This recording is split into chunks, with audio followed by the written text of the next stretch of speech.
जन्म कर्म विगुणानां तदर्थे किल चेष्टितम्।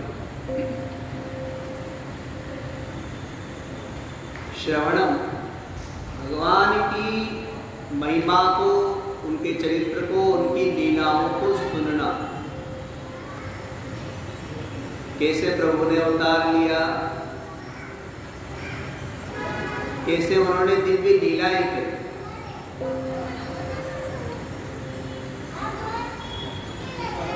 और उनकी लीलाओं के पीछे क्या रहस्य है।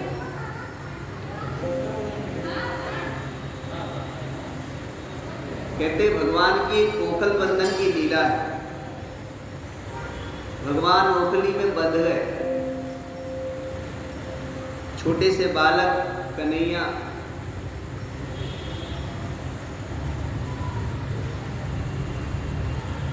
और बाल्य लीलाएं कर रहे हैं। भगवान माता को विनोद प्रदान कर रहे हैं। मां ने भगवान को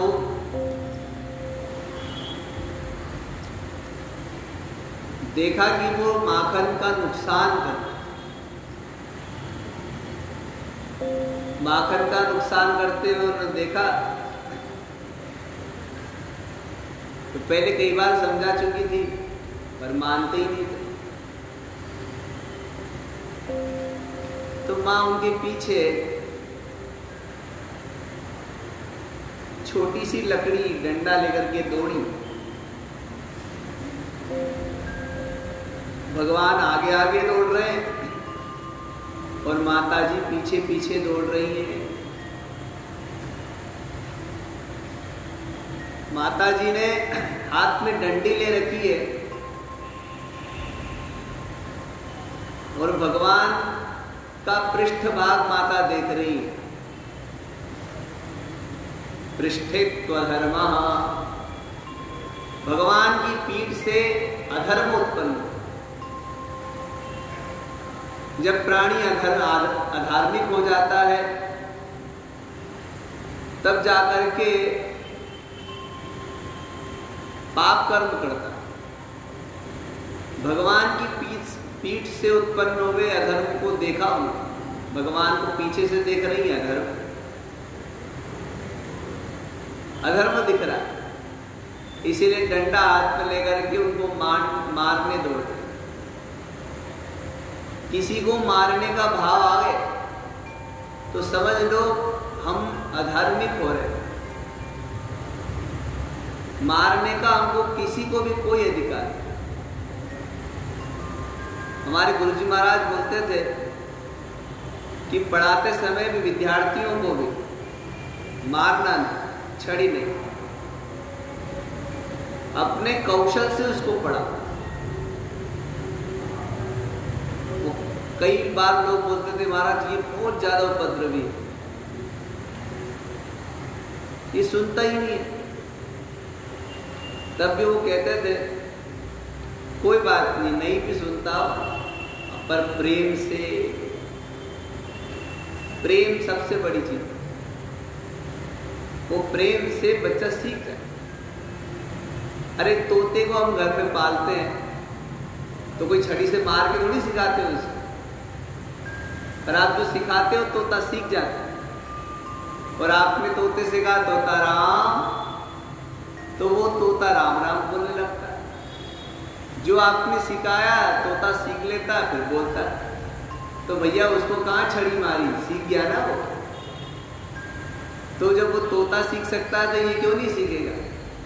सिखाने का कौशल शिक्षक में होना चाहिए। और छड़ी उठ रही है इसका मतलब कहीं ना कहीं क्रोध या इच्छाएं पूर्ण ना हो पाना, अधर्म की वृद्धि से क्रोध आदि उत्पन्न हो जाता है।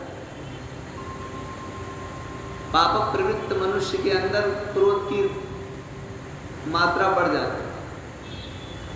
अब माता के साथ तो भगवान लीला कर रहे हैं, वहां तो कोई पाप या अधर्म की बात ही नहीं थी। पर शास्त्रकार कहते हैं कि भगवान की पीठ से अधर्म उत्पन्न हुआ है और उस अधर्म को देख करके माता जी छड़ी लेकर के भगवान के पीछे दौड़ रही है। भगवान आगे आगे दौड़ रहे हैं, माता जी पीछे पीछे। और क्या सुंदर वर्णन, कितने छोटे भगवान रहे, छोटे छोटे सुकुमार चरण भगवान के। और दौड़ते समय भी ये सोच रहे हैं कि कहीं मेरा भार पृथ्वी को ना पड़े। हल्के हल्के नन्हे नन्हे पैरों से भगवान माँ पृथ्वी का स्पर्श कर रहे हैं। भगवान और खिलखिला करके हंस रहे हैं।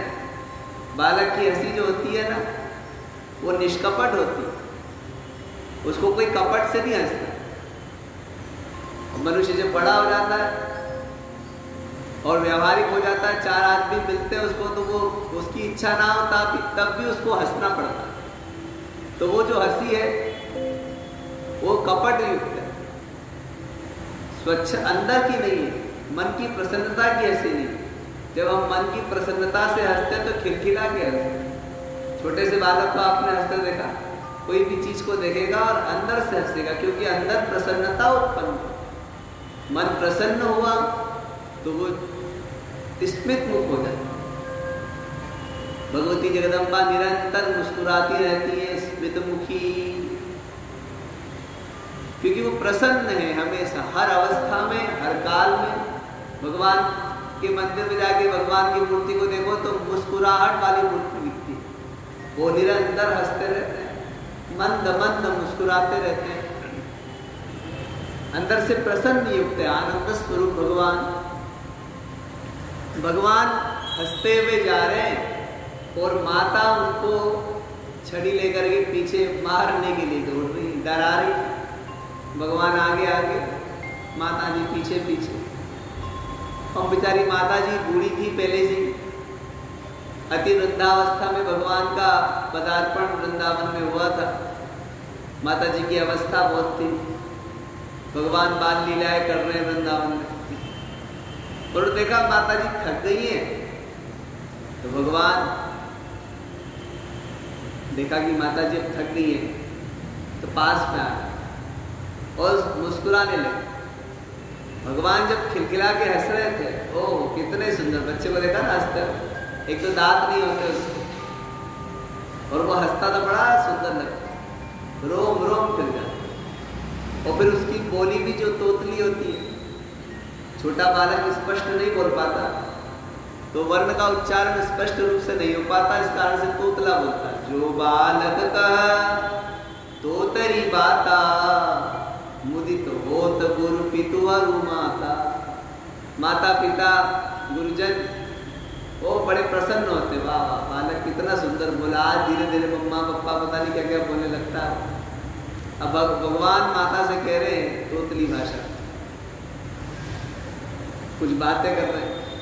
अब भगवान मुस्कुराते हुए माँ से बोलने लगे, तो उनके मुस्कुराहट से वो माता भूल गई, डंडी छूट गई, और वो उनके दिव्य स्वरूप को ही निहारती रह गई। भगवान ने अपना आवरण डाल दिया, भगवान को देख रही, माया का पड़ा हुआ। अब माता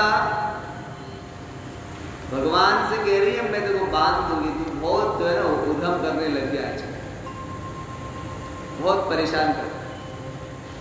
कई बार लोग अपने घर में जो छोटे बच्चे होते हैं उनको बोलते हैं आजकल बहुत शैतानी करता है। अरे शैतान अगर वो हो गया तो फिर क्या रहा? छोटा बालक है, चंचल बालक है, स्वभाववत वो उधम तो करेगा ही करेगा। बालक जो होता है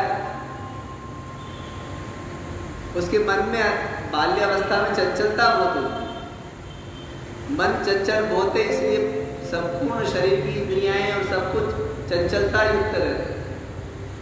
और जवान अवस्था में व्यक्ति शिक्षित हो जाता है तो चंचलता खत्म तो नहीं होती, पर आंखों में चंचलता है। और वृद्धावस्था में चंचल शरीर हो जाता है। बाल्यपन अद्भुत लीला बढ़ोगी। और माता ने कहा बेटा तू आजकल उधम बहुत कर रहा है, तो उनको बांधने लगे। ओखल से जिनका नाम संसार के भवबंधन छुड़ाने वाला है, उन प्रभु को मातेश्वरी बांध रही कि आज मैं तुझे बांधूं।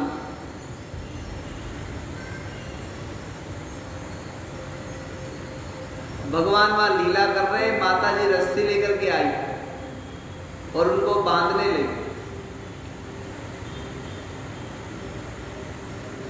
रस्सी ही हमको बांधती है,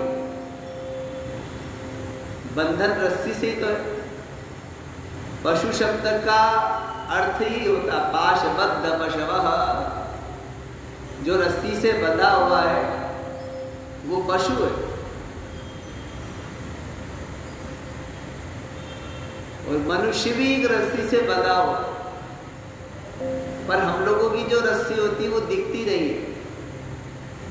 हम लोग भी बंधन में हैं, पर हम लोगों की रस्सी दिख नहीं रही। इसीलिए गजेंद्र ने कहा भगवान मनुष्य भी तो पशु के समान ही बंधा हुआ है। माद्रिक प्रपन्न पशुपाश विमोक्षणाय मुक्ताय भूरि करुणाय नमोलयाय।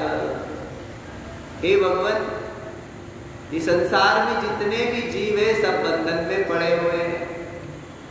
कोई रस्सी से बंधा है, कोई किससे बंधा है। तो मनुष्य किस रस्सी से बंधा है?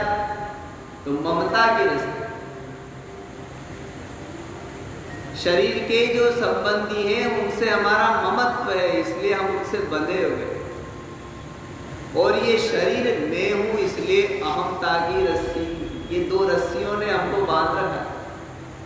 नारद जी को बचपन में जब ऋषियों ने भगवान का चरित्र सुनाया, उन्होंने प्रभु के चरित्र में अवगाहन किया, तो नारद जी घर छोड़ना चाहते थे पर घर नहीं छोड़ पा रहे।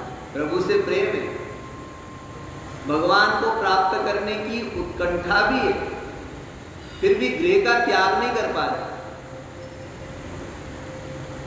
वेद व्यास जी ने नारद जी से पूछा, भाई आप घर जब इतने बड़े ऋषियों ने आपको उपदेश दे दिया और आप भी भगवान से प्रेम करते थे, भगवान को पाना चाहते थे, फिर क्यों घर नहीं छूटा?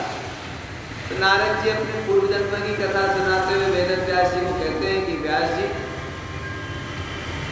मेरी माता थी और माता से मेरा बड़ा स्नेह था, चक्रे स्नेहानुबंधन, और उस स्नेह की डोर ने मुझे बांध रखा।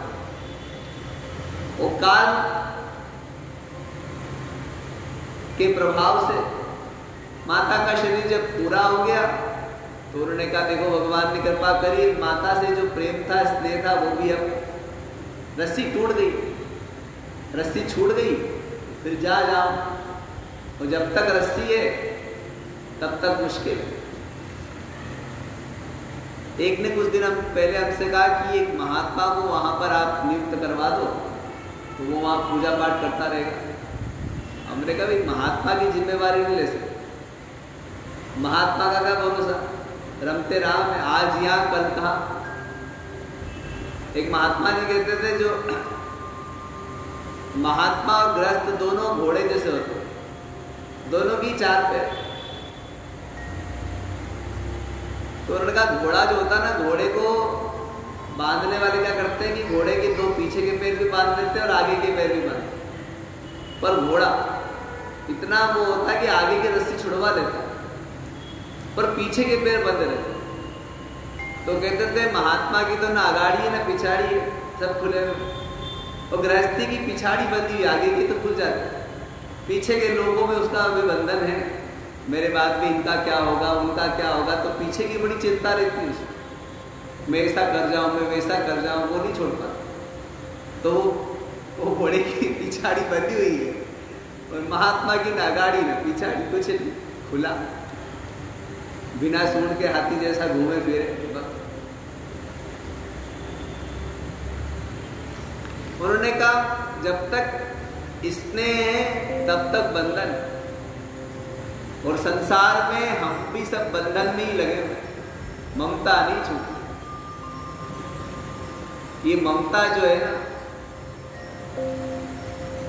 दे गे में हमारा अहम और ममत्व जो है वो बंधा होगा। शरीर में हमारा अहम जुड़ा हुआ है और शरीर के संबंधियों में हमारा ममत्व जुड़ा हुआ है। माता जी ने कहा बेटा तेरे को मैं बांध के तो रहूंगी। वो खुद ही भी बंधी हुई थी संसार और उनको बांध रही है जो संसार के भवबंधन को खोल दे। प्रभु का नाम संसार में डूबते हुए प्राणियों को तारने वाला।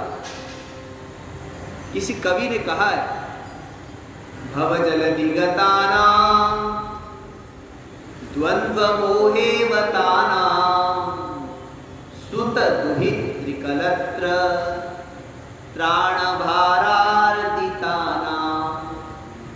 विषम विषयतो ये मज्जतोन्मज्जतानां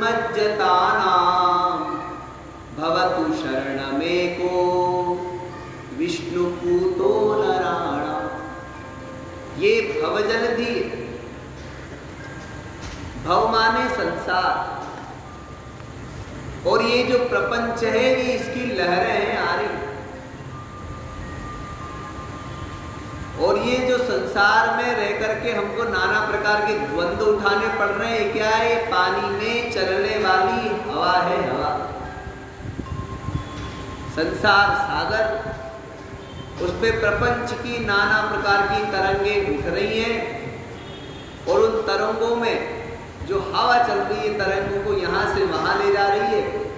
तो क्या है? द्वंद्व। द्वंद्व रूपी बात निरंतर तीव्रता से चल रही है कि जिसमें हम प्रपंच में उलझते चले जा रहे। खाली पात्र, रिक्त पात्र जो होता है, रिक्त पात्र को आप जल में फेंक दो, अगर उसके अंदर जल नहीं उतरा तो वो ऊपर ऊपर तैरता रहेगा। यदि उसके अंदर जल उतर गया तो वो उसी जल में डूब जाए। जब हम संसार में आए तो संसार हमारे अंदर था ही नहीं। निष्कपट, निश्चल, निर्मल, निर्दोष आदि हम थे। संसार में आए और संसार के जो प्रपंच द्वंद्व उठने लगे तो धीरे धीरे जल इसके अंदर उतरने लगा। खाली पात्र होगा, तरंगे उठेगी और वायु से जो धीरे धीरे कण जल पात्र के अंदर गिरेंगे तो जल भरता चला जाएगा और जब वो ज्यादा भर जाएगा तो डूब जाएगा, थोड़ा बहुत होगा तो तैर जाएगा। संसार में हम आए तो हम भी वैसे ही भवजल निगतानां द्वंद्व मोहेवतानां, द्वंद्व मोह चलते। और उसके बाद में ये अंदर जो जितने भी जल गिर रहे हैं क्या है? सुत दुहित त्रिकलत्र त्राणभारार्दितानां। ये बच्चे हैं, पत्नी है, हम दो, हमारे दो, एक पापी पेट के साथ में 3 लोग जुड़े हुए हैं।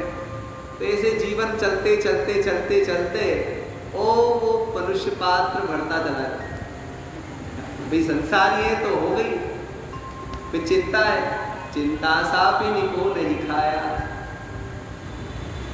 प्रमोह सकल व्याधि करम मूला। मोह भी है, नाना प्रकार की व्याधियां होती जा रही, उनकी औषधि संसार बढ़ता चला जाता। विषम विषय तो ये मज्जतोन्मज्जतानां भवतु शरणमेको विष्णुपूतो नराणां। कविराज ने कहा जब पात्र पूरा भर जाता है तो वो पानी के अंदर डूब जाता है। अब जो पात्र डूब गया, अगर पात्र खाली है, जल रिक्त है, तो वो पात्र जल में तैरते तैरते किनारे पहुंच जाएगा। और यदि उसमें जल गिर गया, भर गया, तो जलपूर्ण पात्र उसी जल में डूब जाता है, फिर उस जल से कभी बाहर नहीं आता।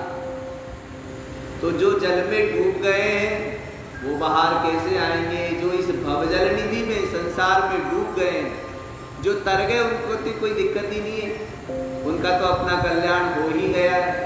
जो संसार के प्रपंच में फंस गए हैं उनका कल्याण कैसे होगा?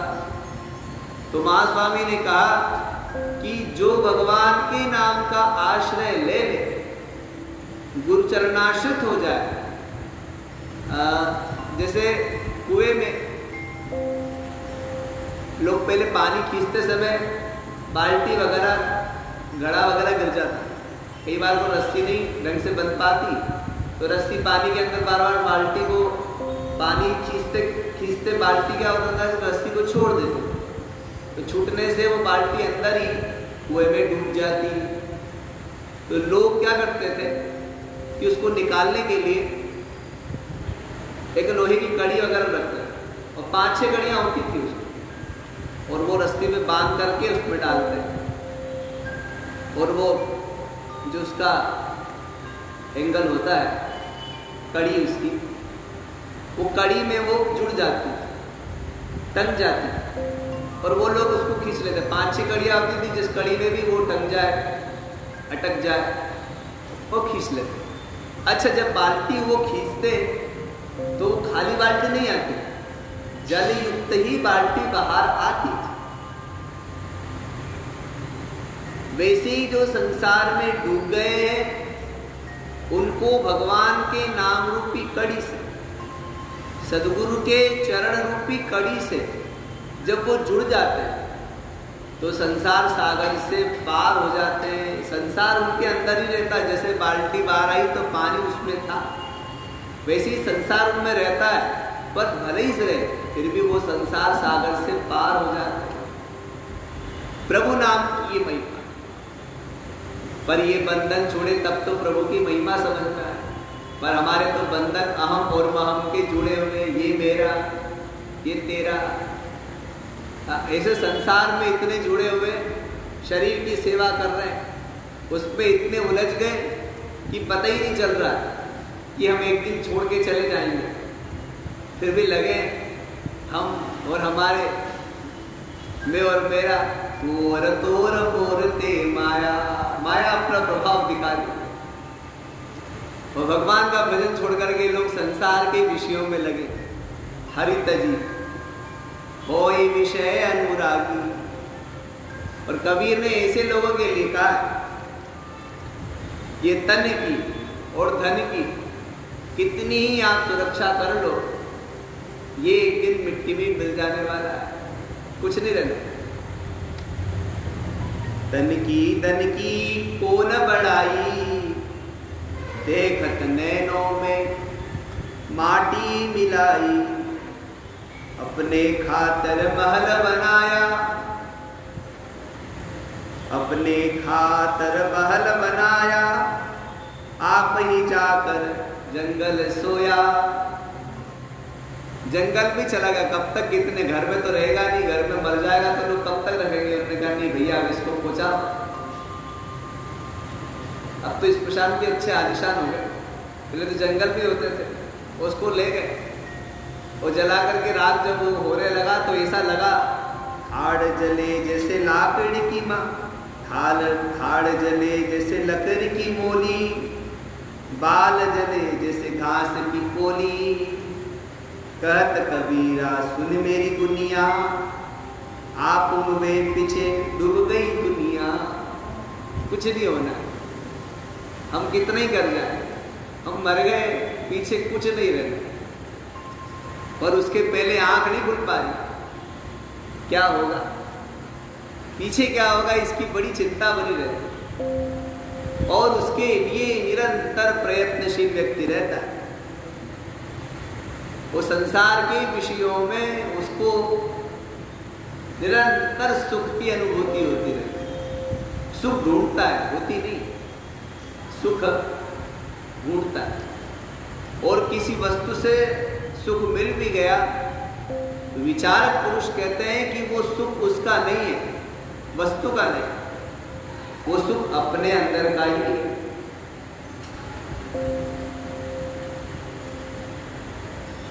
एक बार एक कुत्ता था, तो उसने बड़ी मेहनत से एक हड्डी प्राप्त करी, हड्डी लेकर के आया, और कुत्ता हड्डी को बहुत चाटा, तो उसने हड्डी रख ली और वो चाट रहा था हड्डी। सामने से एक रानी घोड़े पे बैठ के निकल रही थी, और वो कुत्ता हड्डी चाटते हुए वो रानी को निकलते हुए देख रहा था। अब बहुत देर से हड्डी चाट रहा था, तो चाटते चाटते उसके जबड़े मसूड़े दर्द करने लग गए। उनका परिश्रम इतना हो गया कि उसके अंदर से खून निकलने लगा और रक्त हड्डी पे आने लगा। अब जैसी जिब्बा पड़ी तो रक्त आ गया। ओ वो आनंदित हो गया। देखो रानी को देखते ही हड्डी ने भी अपना स्वाद बदल लिया। ओ वो तो खूब आनंदित हो, पर वो पूरा भूल गया कि जो स्वाद और सुख की अनुभूति उसको हो रही है वो ना हड्डी का है ना रानी का है, वरन स्वयं का है। अपने अंदर के ही उस आनंद को प्राप्त करके वो आनंदित हो। पर ये जान पाना, समझ पाना बड़ा कठिन। सोई जान जे देहु जनाई, जानत तुम ही वे जाई। भगवान जिसके ऊपर अनुग्रह करे वो ही प्रभु को जानता। और आज माता यशोदा जिनका नाम स्मरण करने से भवबंधन छूट जाते हैं, उनको बंधन में बांधने जाते हैं। भगवान को पकड़ लिया, अब रेशम की डोरी से बांधने की कोशिश कर रही है। पहले तो मन नहीं हो रहा था बांधने, पर भगवान के उद्यम इतने कर लिए कि उनका अब रहा नहीं जा रहा है कि इसको दंड तो मिलना चाहिए, बिना दंड के सुधरेगा नहीं, भय भी न हो प्रति तभी सुधरेगा। तो उन्होंने उनको बांधने की कोशिश करी, पर जब बांधे तब रस्सी कम पड़ जाए, 2 उंगल रह जाए। जब बांधते बांधते बिल्कुल थक गई, हताश हो गई, भगवान हमसे परिश्रम करवाते, पुरुषार्थ करवाते। जब हम थक जाते हैं उनको प्राप्त करते करते, रहा नहीं जाता और अंदर से कहते हैं प्रभु अब तो मिल ही जाता।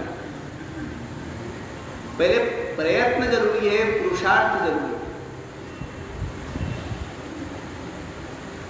उसमें जब आपको असफलता दिखती है तब प्रभु उसको सफल करने के लिए।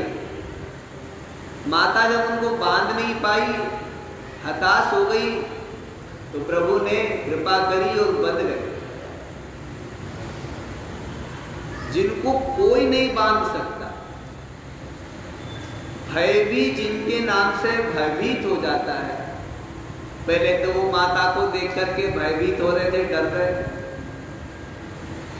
और बंधे हुए को भी जो खोल देते हैं वो माता के ऊपर अनुग्रह करके उनके प्रति प्रेम को देख करके बंधन में पड़ गए।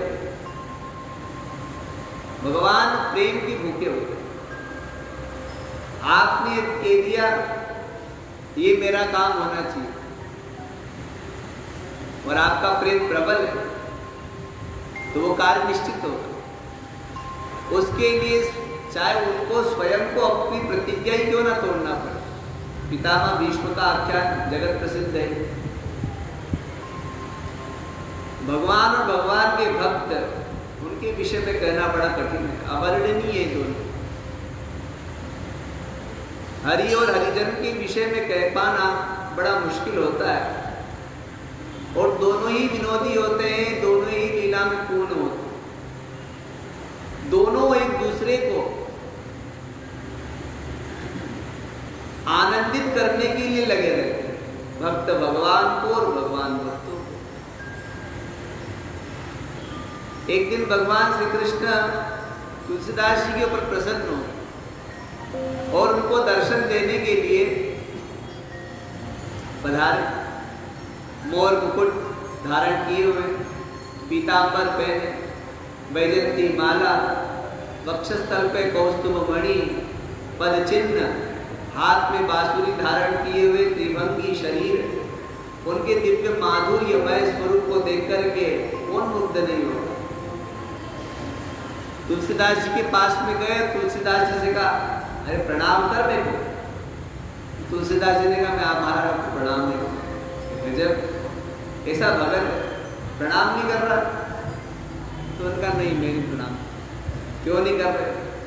उनका नहीं, इस रूप में नहीं करूँगा मैं, तो जिस रूप में आपकी पूजा करता हूँ उस रूप में यदि आप दिखोगे, तुलसी मस्तक तब धन, जब धनुष बाण ले हाथ, जब आप धनुष बाण हाथ में लेकर के ये लीला पुरुषोत्तम नहीं मर्यादा पुरुषोत्तम बनोगे। सौम्यता, सहजता, सरलता आपकी चटती। अभी तो आपके अंदर नटखटपन, वो नटखटपन भी नहीं होगा। अपने भक्त के कारण कृष्ण भय रघुनाथ, भगवान रामा अवतार राम रूप में आए। और तुलसीदास जी अब तो पैर ही नहीं छोड़ रहे, बार बार प्रभु को पकड़ रहे। इन चरणों के विषय में कौन कह सकता? हनुमान जी जब मां सीता का पता लगाने के लिए लंका गए, तो सीता जी जब उनको मिली तो सीता जी ने अपना दुख सुनाया और कहा कि तुम प्रभु को लक्ष्मण सहित प्रणाम करना, मेरा प्रणाम प्रभु को भी करना और लक्ष्मण को भी करना। हनुमान जी जब आए तो उन्होंने भगवान को भी प्रणाम किया और लक्ष्मण को भी कहा कि माता ने आपको प्रणाम। ये सुनकर के लक्ष्मण जी को बड़ा आश्चर्य होगा कि माँ, वो तो मेरी भी माँ है, जगन्नाथ माता है, और कोई भी माँ अपने पुत्र को कैसे प्रणाम कर सकती? तो उनको हनुमान जी ने कहा कि भाई माता ने कहा था, मैंने तो अपना उनका संदेश आप तक पहुंचा दिया। अनुज समेत कहूं प्रभु चरना, गोस्वामी जी ने लिखा है, सुंदरकांड में वर्णन आता है कि लक्ष्मण को भी प्रणाम करना और प्रभु को भी प्रणाम। कृपा सिंधु प्रणतारति हरना, कृपा सिंधु भगवान को पावन चरणों में मेरा प्रणाम करना, अनुज को भी प्रणाम करना। क्यों?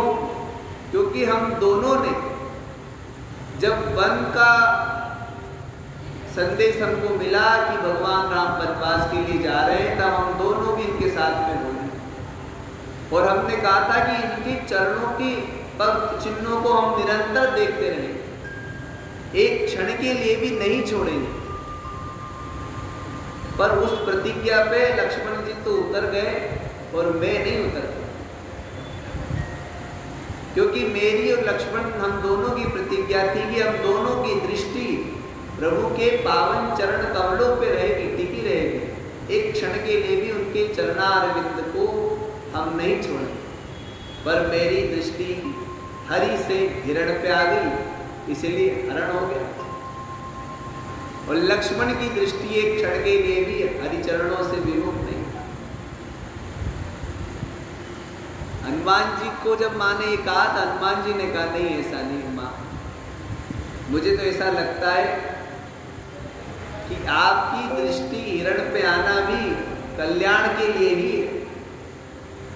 अगर आप यहाँ नहीं पधारती, आप राम जंगल में रहते, दंडकारण्य में रहते, तो दंडकारण्य वासियों का ही कल्याण होता, स्वदेशी का ही होता, विदेशी का कल्याण कैसे होगा?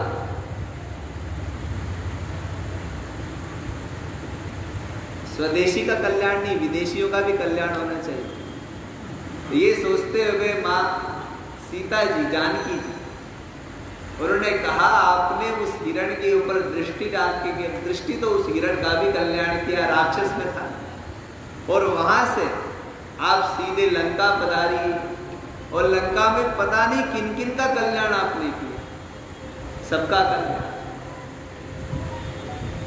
सीता हरण के बाद में जटायु से मिलते हुए राम जब सबरी के पास में पहुंचे तो उन्होंने वहां पर मां सबरी को नवदा भक्ति वर्णन किया और प्रथम भक्ति उन्होंने सत्संग को बताया।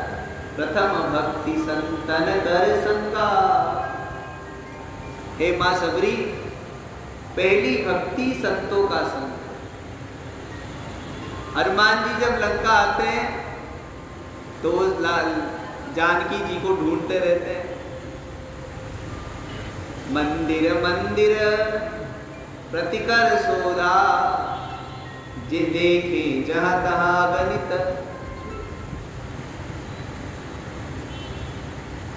मंदिर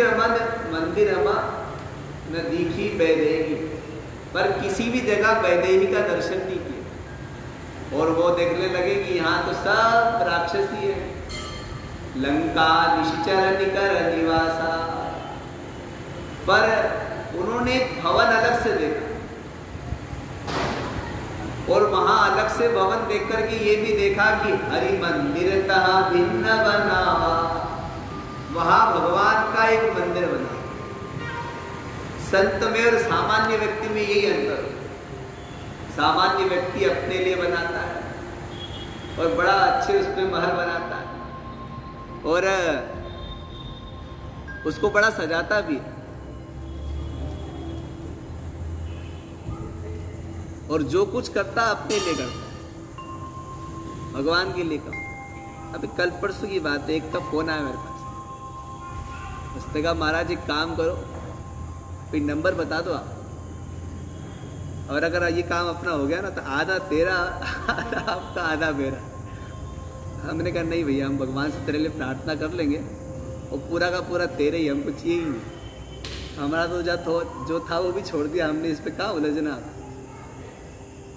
और संत जो होते हैं, जो कुछ करते हैं, यत्तत् कर्म करोमि तत्तद् अखिलम, जो कुछ करना है वो सब ईश्वर के लिए करना है और ईश्वर को समर्पित करना है।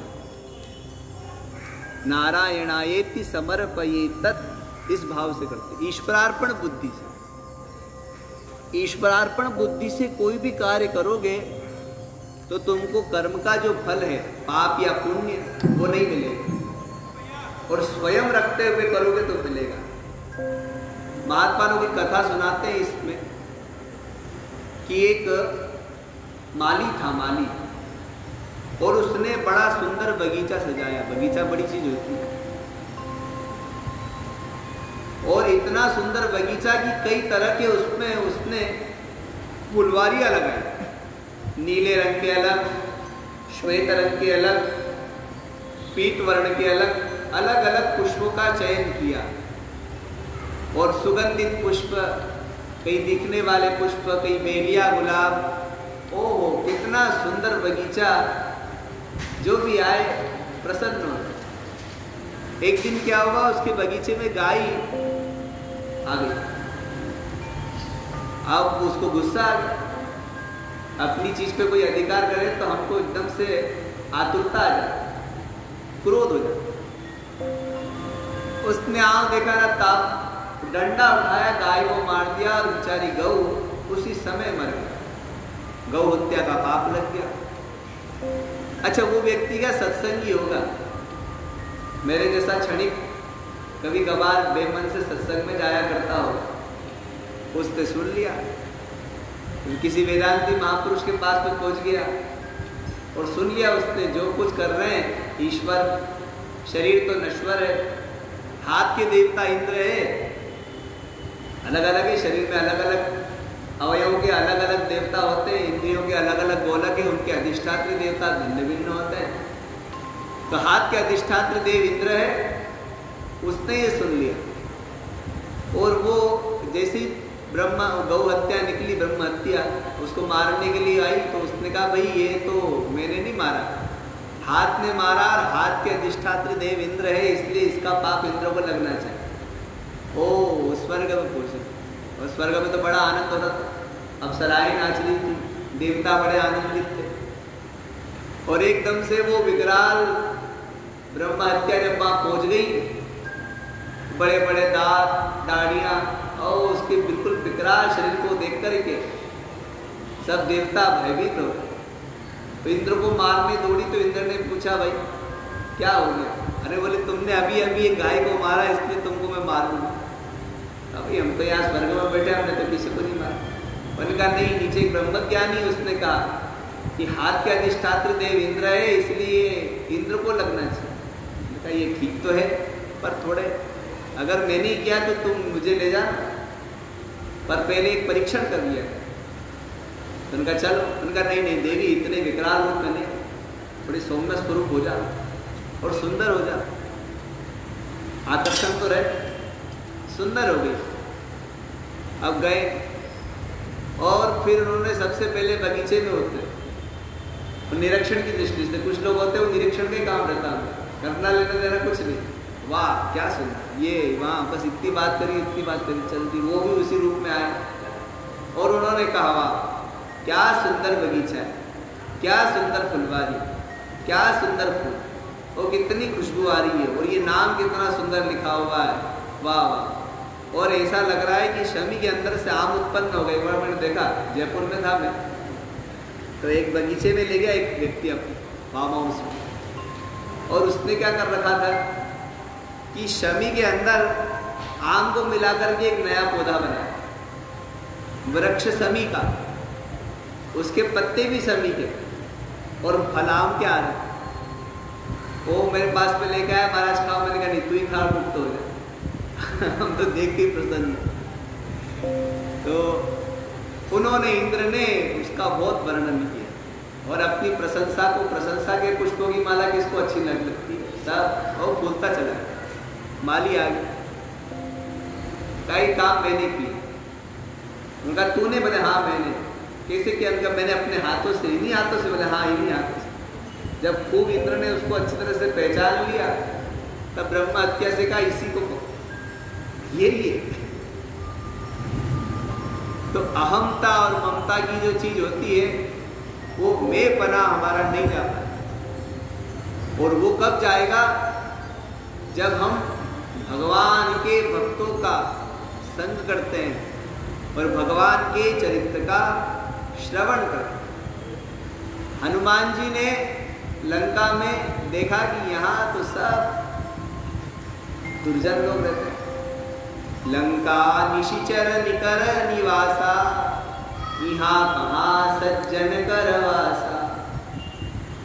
पर एक व्यक्ति दिखा उनको, क्योंकि उसने जो कुछ भी किया प्रभु के लिए किया। कर्म करो तो मैं बुद्धि से मत करो, मैं बुद्धि से करोगे तो दुख पाओगे, और ब्रह्मार्पण बुद्धि से, ईश्वरार्पण बुद्धि से करोगे तो मुक्त हो जाओगे। दोनों ही मनुष्य, रावण भी और विभीषण भी, और दोनों ही कार्य कर रहे हैं, पर एक अपने लिए कर रहा है और एक प्रभु के लिए कर रहा है। वो प्रभु के लिए जो करता है, फिर भगवान का दर्शन ऐसे संतों के सानिध्य में हमको होता है। सबसे पहले विभीषण जी का दर्शन हनुमान जी को हुआ, और जैसे ही विभीषण जी का संग हुआ, एक संत थे, भगवती का दर्शन।